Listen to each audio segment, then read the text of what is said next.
بسم اللہ الرحمن الرحیم۔ السلام علیکم۔ انالیسس راؤنڈ اپ کے ساتھ آپ کا میزبان چودھری مبشر۔ آج پاکستان کی سیاست کی رنگا رنگی کے اندر سے ایک بالکل نئے پہلو کے اوپر میں بات کرنا چاہوں گا جو بہت روایت سے ہٹ کے ہے، جس کے اوپر شاید بات ہی نہیں کی گئی۔ پاکستان کے اندر جب بھی سیاسی حوالے سے ایک ایسا موڑ آتا ہے کہ پاکستانی سیاست کے اندر یا پاکستان کے معاشی حالات کے اندر ایک مایوسی یا ایک ایسی فضا پیدا ہو جاتی ہے کہ یوں لگتا ہے کہ پورا سسٹم کہیں جانے والا ہے یا یہاں پہ کچھ نہیں بننے والا، یہ نظام نہیں چلنے والا یا کچھ اس طرح کے معاملات، یعنی کہ اس سسٹم کے اندر ہی کچھ خرابی ہے، تو پاکستان کے جو نوجوان ہیں، جو پاکستان کا ایسا طبقہ ہے جو پاکستان کی اندر اکثریت میں پایا جاتا ہے، وہ کسی اور جانب دیکھنا شروع ہو جاتا ہے۔ اب اس کسی اور جانب سے مراد یہ کہ وہ اس جمہوری عمل سے باہر کسی ایک انقلابی سسٹم کی طرف دیکھنا شروع ہو جاتا ہے، یعنی کہ اس سسٹم کو ہی ختم ہونا چاہیے، اس سسٹم کے اندر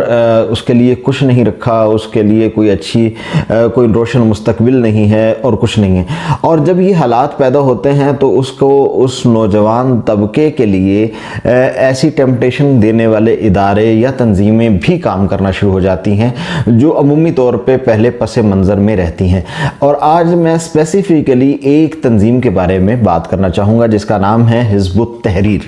حزب التحریر پاکستان کے اندر بہت عرصے سے کام کر رہی ہے۔ یہ ایک کالعدم تنظیم ہے اور اس کے علاوہ یہ ہے کہ اس کی سرگرمیوں پر بڑی سختی سے پابندی عائد ہے۔ کچھ پاکستان کے اندر کالعدم تنظیمیں ہیں جو نام بدل کے کام کر رہی ہیں اور بس وہ صرف نام کی حد تک کالعدم ہیں، حتیٰ کہ وہ الیکشن کے اندر اور وہ سب چیزوں کے اندر وہ حصہ بھی لے رہی ہیں، لیکن نام کی حد تک وہ تنظیمیں کالعدم ہیں۔ لیکن جہاں تک حزب التحریر کا تعلق ہے، یہ باقاعدہ کالعدم تنظیم ہے اور اس کی سرگرمیوں اور اس کے کام کے اوپر مکمل پابندی عائد ہے۔ کالعدم ہونے کی اس کے اندر وجہ یہ ہے کہ یہ تنظیم جو ہے یہ پاکستان کے آئین کو تسلیم کرنے سے یکسر انکاری ہے۔ یہ پاکستان کے اندر جو جمہوریت ہے، یعنی کہ جمہوری نظام ہے جو دنیا کے اندر مروج ہے، اس نظام کو یہ کفریہ نظام اور ایک غلط نظام کہتی ہے اور اس نظام کو یہ پلٹ دینے کی قائل ہے، یعنی کہ اس نظام کو ختم کر کے خلافت نافذ کرنے کی یہ قائل ہے۔ اچھا، میں آج اس چیز پر بحث نہیں کروں گا کہ یہ جماعت کے جو نظریات ہیں یا خیالات ہیں جمہوریت کے حوالے سے وہ درست ہیں یا غلط۔ میں بڑی کلیئر اب سٹینڈنگ رکھتا ہوں کہ میں ایک کلیئر سٹینڈنگ رکھتا ہوں جمہوریت کے بارے میں، لیکن اس کے باوجود میں اپنے خیالات کو جمہوریت کے حوالے سے وہ اس بحث کے اندر نہیں لے کر آؤں گا۔ میں فی الحال بات کروں گا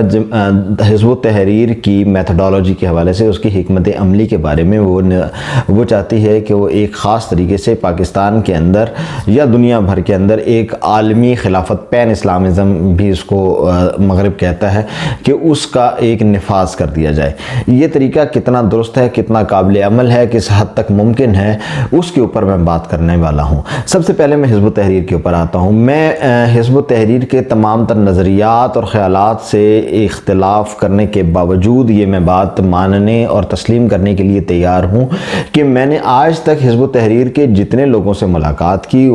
اب تو بہت مشکل ہو گیا ہے کہ کوئی لوگ میرے ساتھ انٹریکٹ کریں۔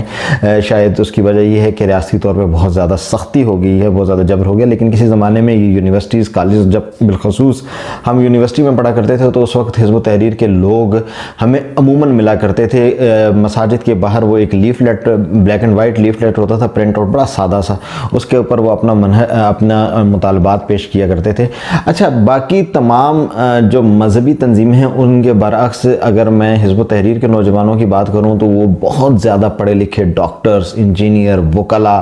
اور بڑے زبردست قسم کے بیوروکریٹس، بزنس مین اور بہت اعلیٰ عہدوں کے اوپر جو متمکن لوگ ہوتے ہیں وہ ان میں شامل ہوتے تھے۔ اور میں ہمیشہ حیران ہوا کرتا تھا کہ یہ نوجوان، عمومی طور پہ جو نوجوان مذہبی تنظیموں کے ساتھ وابستہ ہوتے ہیں،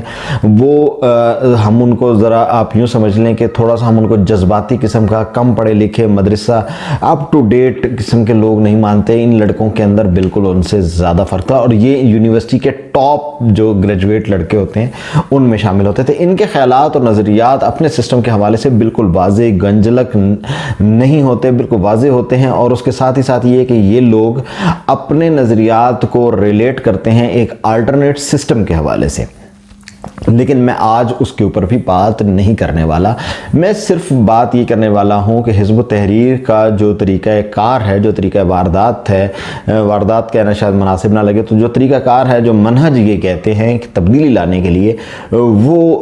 کیا قابل عمل ہے، وہ کیا درست ہے، وہ کیا اسلام کی روشنی میں ٹھیک ہے۔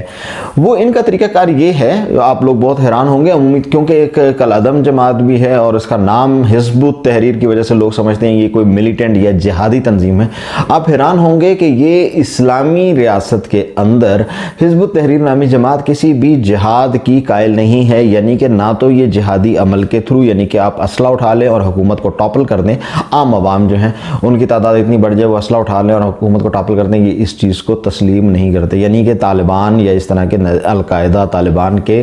طرز عمل کے طرح یہ کام نہیں کرتے۔ اچھا، دوسرا طریقہ یہ ہوتا ہے کہ ایک عوامی، باہر دنیا میں تبدیلی کا دوسرا طریقہ یہ ہے کہ ایک عوامی طریقہ کار ہو، یعنی کہ عوام بہت بڑی تعداد میں سڑکوں پر آ جائیں اور وہ ایک انقلابی عمل یعنی کہ ریوالٹ کا ایک پروسیس ہو، اس کے طریقے سے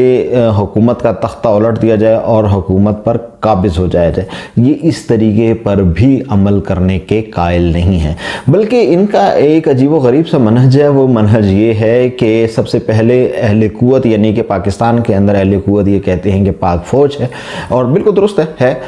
اس کو صرف ایڈریس کیا جائے، یعنی کہ اس کو خطوط لکھے جائیں، ان سے ملاقات کی جائے، ان کو قائل کرنے کی کوشش کی جائے، اور اس قائل کرنے کی کوشش کے بعد ان کو اس چیز پر آمادہ کر لیا جائے کہ جناب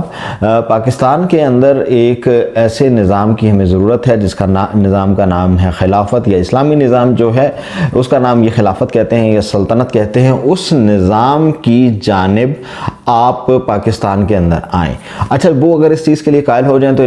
آپ کیا کریں؟ ان کا کہنا یہ ہے کہ وہ یوں کریں کہ اس کے بعد وہ حکومت پر فوج کے وہ افسران جو ہیں وہ قبضہ کر لیں، اور قبضہ کرنے کے بعد وہ خود اقتدار میں نہ رہیں بلکہ وہ پہلے اقتدار میں آئیں اور اقتدار پہ قبضہ کریں۔ اقتدار پہ قبضہ کرنے کے بعد وہ اقتدار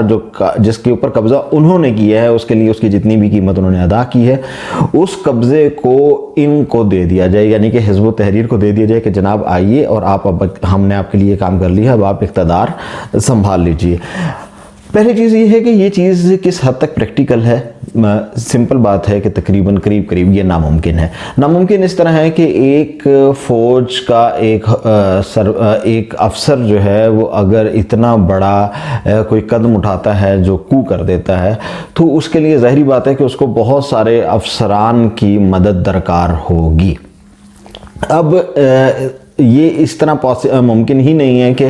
آپ اتنے زیادہ فوج کے اندر اتنا زبردست اور بھرپور قسم کے انٹیلیجنس کا نظام ہوتا ہے، اس کے اندر آپ فوج کے ایک افیسر کو آپ قائل کریں، اور آپ قائل کرنے کے بعد اس کو آپ اتنا تیار کریں کہ وہ دوسرے فوجی افسران کو بھی اپنے ساتھ اسی نظام کے لیے قائل کر لیں، اور پھر وہ تمام افسران فرض کریں کہ وہ اس چیز سارے عمل کے لیے قائل ہو بھی جاتے ہیں، تو پھر وہ تمام افسران اس چیز کے لیے بھی قائل ہو جائیں کہ جناب ہم اقتدار تو حاصل کریں گے، اور اس کے لیے ظاہری بات ہے کہ اگر ایک ناکام فوجی بغاوت ہو تو اس کا انجام ظاہری بات ہے کہ وہ فوجی بغاوت سب سے پہلے حکومت کے خلاف نہیں ہوگی بلکہ وہ اپنے ہی فوجی قیادت کے خلاف ہوگی، تو ایسی فوجی بغاوت کا انجام جو ہوتا ہے وہ دنیا بھر کے اندر موت ہی ہوا کرتا ہے، یعنی کہ وہ اپنی سر دھڑ کی بازی، موت کی بازی لگا لیں، اور ظاہری بات ہے اس کے اندر بڑے نچلے لیول تک کے جو فوجی افسران ہیں اور سپاہی ہیں ان تک کو ظاہری بات ہے آن بورڈ لینا پڑے گا، تبھی یہ ممکن ہو سکے گا۔ یہ ایک آئیڈیل جو ان کے ذہن میں یہ چیز چل رہی ہے، تو اس کے بعد وہ اس حد تک ایک عجیب بھونڈی سی بات کہ وہ اس کے بعد اقتدار جو ہے وہ حزب التحریر کی ایک ایسی شخصیت کو دے دیں جس کا نام ہم لوگوں نے سن رکھا ہے۔ اب یہاں پہ عجیب و غریب بات آتی ہے، جی ہاں، حزب التحریر کے سربراہ کا نام ہے شیخ عطا ابو رشتہ۔ اب یہ شیخ عطا ابو رشتہ صاحب کیسے ہیں؟ ان کی داڑھی ہے، ان کی داڑھی نہیں ہے، ان کے بال کالے ہیں، ان کے بال سفید ہیں، ان کی آنکھیں موٹی ہیں، ان کی آنکھیں چھوٹی ہیں، ان کا رنگ سفید ہے، ان کا رنگ کالا ہے، ان کی تصویر کیسی ہے، ان کی شکل کیسی ہے، ان کا حقیقت میں کچھ وجود ہے بھی کہ نہیں، یہ کوئی نہیں جانتا۔ اب یہاں پہ یہ حزب التحریر بالکل ایک خفیہ تنظیم کی طرح آپریٹ کرتی ہے اور کہتی ہے کہ جناب ہم ان کا تو کسی کے سامنے لا ہی نہیں سکتے، اور حتیٰ کہ حزب التحریر کے جو نوجوان ہیں جن سے ہمارا رابطہ اگر ہو بھی جائے تو وہ کہتے ہیں کہ ہم نے بھی نہیں دیکھا ہوا، ہم بھی صرف ان نظریات کو لے کر آ رہے ہیں۔ اچھا، اب اس کے بعد یعنی کہ فوج کے اندر چند افسران پہلے مارشل لا لگائیں، کو کریں، اور اس کے بعد کو کرنے کے بعد وہ خود سے اپنا اقتدار ان کے حوالے کرتے ہیں، اور پھر وہ یہ لوگ جو ہیں یہ اس پورے نظام کو سنبھال لیں اور اپنا ایک نظام نافذ کریں جس کو یہ بہت سپر ایزی انداز میں بیان کرتے ہیں کہ یہ تو مسئلہ ہی کچھ نہیں، جب آپ کے پاس آ جائے تو یہ سب کچھ ہو جائے گا۔ اچھا، اب اس کے لیے اس کو یہ کہتے ہیں کہ اس کی دلیل ہم اسوہ محمدی صلی اللہ علیہ وآلہ وسلم یعنی نبی علیہ السلام کی زندگی سے ہم لوگوں نے یہ منہج یا یہ طریقہ یا یہ میتھڈولوجی ہم لوگوں نے نکالی ہے۔ حیرانی کی بات یہ ہے کہ جو احادیث یا اس کے حوالے سے یہ روایات پیش کرتے ہیں اس کے اندر یہ بریکٹ کر کے وہ پیش کرتے ہیں، کوئی بھی اس طرح کی اہل قوت سے آپ اقتدار کی بھیک مانگیں یا اہل قوت سے اقتدار جس کو یہ نصرت طلب کرنا کہتے ہیں وہ نصرت طلب کریں، اس کی کوئی بھی ہمیں حقیقت میں ہمیں ثبوت جو ہے وہ شان جو زندگی رسالت صلی اللہ علیہ وآلہ وسلم ہے اس سے ایسا کوئی حوالہ نہیں ملتا۔ لیکن میں اپنی کم مائیگی کو تسلیم کرتے ہوئے کہتا ہوں کہ چلیں فرض کریں کہ آپ نے درست سمجھا ہوگا، شاید ہم نے غلط سمجھا ہو۔ اگر اسی چیز کو ہم درست مان لیں تو اس کے دو جوابات ہیں۔ پہلا جواب تو یہ ہے کہ آپ نے کیا اسلام یا شریعت پاکستان کے اندر صرف نافذ کرنی ہے یا یہ دنیا بھر میں نافذ کرنی ہے؟ اگر آپ نے یہ دنیا بھر میں نافذ کرنی ہے تو دنیا کی سب سے بڑی اہل قوت کا نام یعنی کہ سب سے بڑی طاقت جو ہے وہ امریکہ ہے، اور اس کا جو اہل قوت ہیں اس کا نام جو ہے وہ امریکہ کا وہ آفس ہے جس کو ہم وائٹ ہاؤس کہتے ہیں۔ تو آپ تو وائٹ ہاؤس کو قائل کرنے کی کوشش کریں، کیونکہ جو اپنے یہ خیالات اور نظریات جن کو توڑ موڑ کے پیش کرتے ہیں اس کے اندر وہ دعوت نامے شامل ہیں جو نبی علیہ السلام نے کفار کے جو بڑے بڑے سرکردہ رہنما تھے ان کو بھیجے تھے۔ تو پھر آپ جناب ان کے اوپر قائم کریں، کیونکہ پاکستان اگر خلافت قائم ہو جاتی ہے جو آپ کے مطابق ہے تو وہ خلافت تو پاکستان میں قائم ہوگی، اور پاکستان اتنی بڑی طاقت یا ریاست نہیں ہے کہ وہ یہاں پہ اگر خلافت قائم ہو جاتی ہے تو پوری دنیا کے مسلمان جو ہیں وہ اس کے پیچھے چل پڑیں، وہ پھر ایک نیشن سٹیٹ ہی رہے گی۔ یہ خلافت جو ہے ہمارے پڑوس ایران میں کیسے جا سکے گی اگر پاکستان کے حملہ کر دے گا، یا افغانستان میں یہ کیسے جائے گی، یہ سعودی عرب میں کیسے جائے گی، یہ UAE میں کیسے جائے گی، پھر عراق میں کیسے جائے گی، جن کی اپنی طاقتور فوجیں پاکستان سے زیادہ طاقتور فوجیں کئی حوالوں سے موجود ہیں۔ کیا پاکستان ان کے پر ایٹم بم پھینک دے گا معاذ اللہ؟ تو یہ ایک عجیب سی بات ہے، اور یہ دنیا بھر کی دعوت کیسے ہو گئی؟ اب ان کا کہنا یہ ہے کہ ایک جو ملک ہے اس کی بنیاد پہ قائم کی گئی ریاست بھی غلط ہے، تو یہ تو ویسے ہی ایک بات ہو جاتی ہے۔ اس لیے آپ کو اگر دنیا بھر میں خلافت نافذ کرنا ہے تو پھر ٹیکنیکلی جو ہے آپ کو جانا پڑے گا پینٹاگون کی جانب، ان کو آپ دعوت اسلام دیں اور ساتھ ہی ساتھ کہیں کہ آپ اسلام بھی قبول کریں اور پھر آپ پوری دنیا میں خلافت نافذ کریں، تو یہ تو زیادہ قرین قیاس محسوس ہوتا ہے اس خلافت کے پاکستان کے اندر کوئی اچھاڑ پچھاڑ کرنے کے۔ ہم پاکستان کے اندر پہلے بہت سے مارشل لاز کو دیکھ چکے ہیں۔ اچھا، اب دوسری چیز یہ ہے کہ ہمارے نزدیک نبی رحمت صلی اللہ علیہ وآلہ وسلم کی حیات طیبہ کے اندر ایک موقع اور نظر آتا ہے کہ جب آپ کا ساتھ دینے کے لیے ایک بادشاہ بھی تیار تھا۔ تو اگر آپ کا طریقہ کار یہ ہوتا کہ آپ نے کوئی عوامی فلاح اور آپ نے کوئی عوامی سطح کے اوپر ایک فلاح کا نظام قائم کرنے کے بجائے آپ نے کوئی اوور تھرو کا سسٹم اور وہ بھی اہل قوت کی مدد سے قائم کرنا ہوتا، تو وہ بادشاہ کو آپ کہتے کہ جناب آپ ہمیں نصرت دیں، یعنی کہ آپ ہمیں طاقت دیں اور ہمارے لیے حکومت اور ریاست قائم کریں۔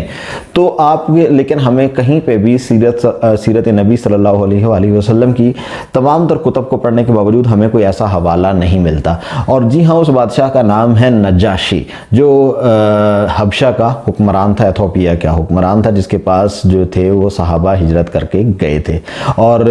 بعض روایات میں آتا ہے کہ اس نے اسلام بھی قبول کر لیا دیا تھا، تو وہ تو کافی طاقتور تھا، وہ ممکن تھا، اور اس کے دربار کے اندر جب اہل قریش گئے تھے تو ان سے اس نے مسلمانوں کو امان بھی دی تھی. یہ الگ ایک اگلا واقعہ ہے کہ وہ مسلمان کس وجہ سے واپس مکہ آ گئے، وہ ایک الگ کہانی ہے. تو اگر یہ طریقہ کار جو ہے وہ اسلامی طریقہ کار ہوتا تو نبی علیہ الصلوۃ والسلام اس ٹائم پہ بھی وہاں سے نصرت کو طلب کرتے، بجائے اس کے کہ آپ مدینہ کے اندر آپ کے بہت زیادہ ماننے والے، آپ ہر جگہ پہ میلوں کے اندر اور مختلف گیدرنگ سے اندر اسلام کی دعوت دیا کرتے تھے، اور ان دعوتوں کی بنیاد کے اوپر آپ کے ساتھ لوگ جڑتے چلے جاتے تھے. مجھے حزب التحریر کے حوالے سے بات کرتے ہوئے خصوصی طور پہ میں نے بات کرنے کی کوشش کیوں کی؟ کیا مجھے حزب التحریر سے کسی انقلاب کا خدشہ ہے یا کسی سسٹم کے اوور تھرو ہونے کا خدشہ ہے؟ تو اس کا جواب ہے ہرگز نہیں. مجھے معلوم ہے کہ پاکستان کا اسٹیٹ سٹرکچر جتنا مرضی بگڑ جائے یا خراب ہو جائے وہ اتنا کمزور کم از کم فی الحال نہیں ہے. کل کا کچھ نہیں کہا جا سکتا، لیکن کم از کم فی الحال یہ موجودہ حالات میں اس قدر نہیں ہے کہ ایک پمفلٹ بانٹتی ہوئی جماعت یا تنظیم جس نے بہرحال چند افیسرز کو بھی اپنے ساتھ ملانے کے اندر کامیابی حاصل کی، لیکن ان کے بقول، لیکن وہ اس سسٹم کو اوور تھرو نہیں کر سکتے. میرا مسئلہ پھر کیا ہے؟ میرا مسئلہ یہ ہے کہ حزب التحریر کے پاس ایک بہترین ایجنڈا موجود ہے جس کو ریفارم کا ایجنڈا کہا جا سکتا ہے، یا ایک اس کے پاس ایک ہوم ورک موجود ہے ایجوکیشن سسٹم کے حوالے سے، آپ کے جوڈیشل سسٹم کے حوالے سے، آپ کے فائنینشل سسٹم کے حوالے سے، وہ ایجوکیشن، یہ تمام چیزوں کے حوالے سے آپ کے پاس ایک ہوم ورک موجود ہے. ہوم ورک غلط ہے یا درست ہے اس کے حوالے سے، لیکن کسی بھی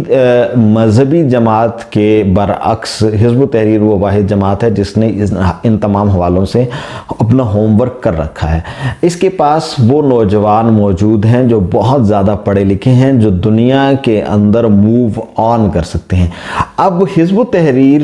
اپنے مقاصد کے اندر تو کامیاب ہوتی نظر نہیں آتی جو اس نے اپنے مقاصد گھڑ رکھے ہیں، لیکن اب یہ جو نوجوان جو انتہائی پڑھے لکھے ہیں، جو انتہائی ٹیلنٹڈ ہیں، جو مذہب کے ساتھ اپنا جو مذہبی شعور کے ساتھ ساتھ مذہب کے ساتھ اپنا تعلق بھی برقرار رکھنا چاہتے ہیں اور کسی حوالے سے اپالوجیٹک نہیں ہیں، بجائے اس کے کہ اس کو ہم ریاستی دھارے کے اندر شامل کرتے اور دھارے کے اندر شامل ہوں اور اس سٹرکچر کے اندر شامل ہو کہ ہمیں ایک ٹھنڈی ہوا کا جھونکا ہے، ان تمام نوجوانوں کو ایک کل عدم تنظیم کے اندر داخل کر لینا جہاں پہ وہ بھی ویسٹ ہو رہے ہیں اور وہ مسنگ پرسنز بن رہے ہیں. یہ درست ہے یا غلط ہے یہ تو بالکل ایک الگ بحث ہے. میں ذاتی طور پہ کسی بھی فرد کے اس کے نظریات رکھنے کے حوالے سے مسنگ کرنے کا بالکل قائل نہیں ہوں. اس کو آپ عدالتی نظام کے تھرو سزائیں دیں یہ ضرور ہے، غائب کر دینا کوئی مسئلے کا حل نہیں ہوتا، لیکن جو ہو رہا ہے وہ بدقسمتی سے وہ تو یہی ہے. اب وہ تمام نوجوان جن کو کسی بھی ادارے کی ٹاپ بیوروکریسی کے اندر ہونا چاہیے تھا، کسی کرپٹ کمشنر کی جگہ پہ ایک ایماندار کمشنر ہوتا تو معاملات کچھ اور ہوتے، ایک بد کردار قسم کے کسی ملٹی نیشنل کمپنی کے سی ای او کی جگہ ایک باشرہ اور اسلام کی حقیقی سمجھ بوجھ رکھنے والا نوجوان آ جائے تو اس کے حالات کچھ اور ہوں گے. بہترین سافٹ ویئر انجینئر ہونا چاہیے، بہترین ڈاکٹرز، بہترین بیوروکریٹس اور بہترین انجینئرز. لیکن آپ امت مسلمہ کی اس مذہبی لیکن انتہائی تعلیم یافتہ کریم کو حزب التحریر جس طرح سے وائپ آؤٹ کروا رہی ہے، اس کو ڈمپ کروا رہی ہے، یہ ہمارے لیے بہت لمحہ فکریہ ہے. میرے پاس ایسا کوئی حوالہ موجود نہیں ہے، لیکن یہ چیزیں شکوک و شبہات کو جنم دیتی ہیں کہ شاید حزب التحریر کا کچھ ایسا ایجنڈا ہو کہ وہ پاکستان اور دیگر مسلم ممالک کے اندر جو ایجوکیٹڈ موسٹ نوجوان ہیں اور مذہبی رجحان رکھتے ہیں ان کو ڈمپ کرنے کا ان کے پاس کوئی ایجنڈا نہ ہو. میرا حسن ظن یہ ہے کہ ایسا ایجنڈا نہیں ہے، لیکن یہ اپنے کچھ الجھے ہوئے نظریات کے وجہ سے ان تمام لوگوں کو اس اندھے راستے کے اوپر چلانے میں کامیاب ہے. اور اس کے ساتھ ہی ساتھ پاکستانی فوج کے اندر بھی ان کے دعوے کے مطابق ایسے افسران موجود تھے جو ان کے نظریات کے مطابق تھے، لیکن ان کو سزائیں دے دی گئیں اور ان کے ساتھ سخت سلوک کیا گیا. اس حوالے سے بڑی سادہ سی بات ہے کہ دنیا کی کوئی فوج بھی ظاہر ہے کہ اس طرح کی چیزوں کو ٹالریٹ نہیں کرتی کہ اس کے اندر کوئی شخص فوج کے حوالے سے بغاوت کا مرتکب ہونے کا سوچ رہا ہو. تو اب بڑی سادہ سی بات ہے کہ ایسے نظریات اور خیالات کے حوالے سے میرے نزدیک حزب التحریر کو فوری طور پہ رجوع کرنا چاہیے اور اس کو قومی دھارے کے اندر شامل ہو کے اس نظام کا حصہ بننا چاہیے۔ اگر نظام کا حصہ نہیں بھی بننا تو اس کو اپنی میتھڈالوجی کے اوپر ضرور غور و فکر کرنا چاہیے، جو انتہائی بونگی، بھونڈی اور ناکام ہے۔ اپنا بہت خیال رکھیے گا، اور اگر آپ کو اس حوالے سے کچھ خیالات کے اندر جو ہے وہ آپ بہتری سمجھتے ہیں یا بہتر دلیل دینا چاہتے ہیں تو کمنٹ سیکشن کے اندر اپنا کمنٹ ضرور کیجیے گا۔ اپنا بہت خیال رکھیے گا۔ اللہ نگہبان۔